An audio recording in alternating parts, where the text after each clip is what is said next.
Welcome to Pindar Poetry. We hope you learned something new. You begin by securing permission. Do not assume fair use.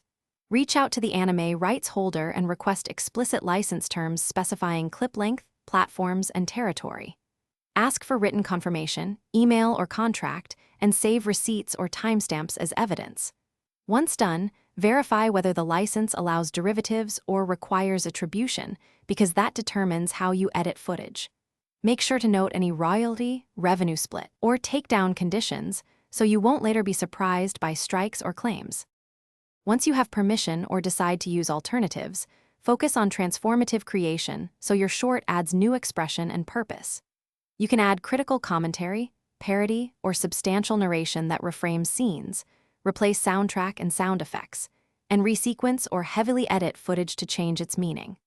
Alternatively, swap in Creative Commons or public domain assets, or commission short animations inspired by the style rather than copying. Make sure to document creative choices because they explain why your work is different. To complete the process, publish with clear metadata, credits, the license type, and contact details so rights holders can reach you. If a takedown or copyright claim occurs, respond promptly through the platform appeal system and attach your written license or documentation. Explain how the work is transformative if applicable. If the platform denies the appeal, negotiate with the rights holder or consult legal counsel. A single troubleshooting tip: preserve all correspondence and timestamps to support your case quickly and effectively. Thanks for watching. Consider subscribing if we helped you.